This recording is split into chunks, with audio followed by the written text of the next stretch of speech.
ایک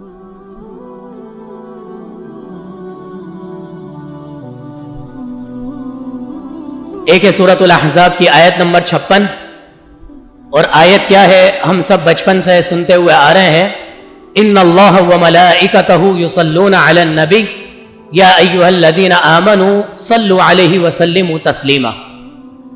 ان اللہ وملائکتہ یصلون علی النبی، اللہ تعالی اور اس کے فرشتے نبی صلی اللہ علیہ وسلم پر صلاۃ و سلام بھیجتے ہیں، پڑھتے ہیں۔ یا ایھا الذین آمنوا صلو، تو اے مومنو تم بھی نبی کریم صلی اللہ علیہ وسلم پر سلام بھیجو، صلاۃ پڑھو۔ جب ایک ہی ورڈ اللہ تعالیٰ اور مخلوق کے لیے آ جاتا ہے تو اس کے معنوں میں تبدیلی آ جاتی ہے۔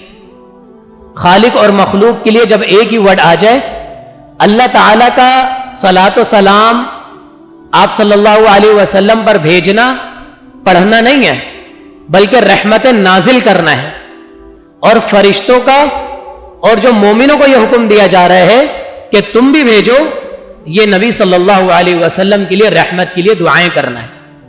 یعنی کہ فرشتے مخلوق ہیں، انسان اور جن بھی مخلوق ہیں، یہ نبی صلی اللہ علیہ وسلم پر رحمت کے لیے دعائیں کریں گے، اور اللہ تعالیٰ کا سلام بھیجنا نبی صلی اللہ علیہ وسلم پر پریکٹیکلی بھیجنا ہے۔ یہ ہے خالق اور مخلوق میں فرق۔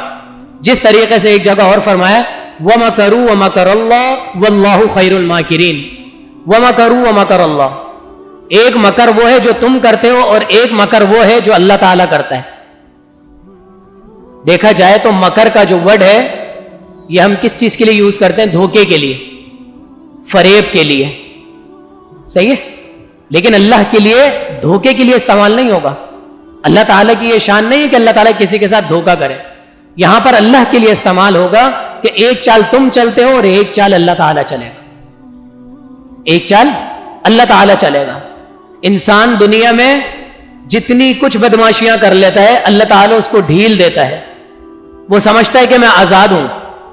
اس کی ایک چھوٹی سی مثال سمجھ لیجئے۔ ہمارے معاشرے میں لوگوں کو بولا جاتا ہے کہ جناب اللہ تعالیٰ نے ان کو بہت نوازا ہے، ان کا ہاتھ پکڑ لیا، تو میرے اور آپ کے ذہن میں کیا آتا ہے؟ یہی آتا ہے کہ یہ پہلے غریب تھا شخص اور اب مالدار ہو گیا۔ اللہ تعالیٰ کا ہاتھ پکڑنا ہم نے یہ سمجھ لیا کہ یہ شخص مالدار ہو گیا، لیکن حقیقتاً یہ اللہ تعالیٰ کا ہاتھ پکڑنا نہیں ہے۔ اگر وہ شخص مالدار ہونے کے ساتھ ساتھ نمازوں کی پابندی نہیں کر رہا، حلال حرام کی تمیز نہیں کر رہا، اچھے اور برے میں فرق نہیں کر رہا، تو یہ اللہ تعالیٰ نے اس کا ہاتھ نہیں پکڑا ہے بلکہ اس کو ڈھیل دی ہے۔ اللہ تعالیٰ نے تو ہاتھ نبیوں کا پکڑا، مومنین کا، صدیقین کا، شہداء کا، صالحین کا پکڑا ہے کہ اللہ تعالیٰ نے کسی کو ہدایت دے دی۔ یہ ہے اللہ تعالیٰ کا ہاتھ پکڑنا۔ یہ اللہ تعالیٰ کا ہاتھ پکڑنا نہیں ہے کہ اللہ تعالیٰ نے کسی کو دنیا کے اعتبار سے مال دے دیا۔ اللہ تعالیٰ کی نظر میں تو یہ دنیا اور اس میں جتنی بھی چیزیں ہیں ایک مچھر کے پر کے برابر بھی نہیں ہے۔ یہ اللہ تعالیٰ کی نظر میں اس دنیا کی حیثیت ہے۔ تو بات ہو رہی تھی نبی صلی اللہ علیہ وسلم پر درود بھیجنے کی، اور اس درود کی اہمیت کو اصل میں ہم نے سمجھا نہیں ہے میرے بھائی۔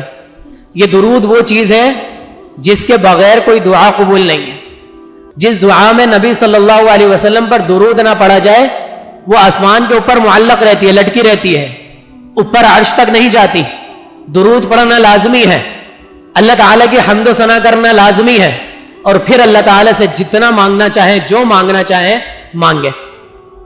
اور پھر صحابی آئے نبی صلی اللہ علیہ وسلم کے پاس اور پوچھتے ہیں کہ میں دعا مانگتا ہوں اللہ تعالیٰ سے، میں آپ پر درود بھیجتا ہوں، تو مجھے تعداد بتائیے کہ میں کتنا پڑھوں؟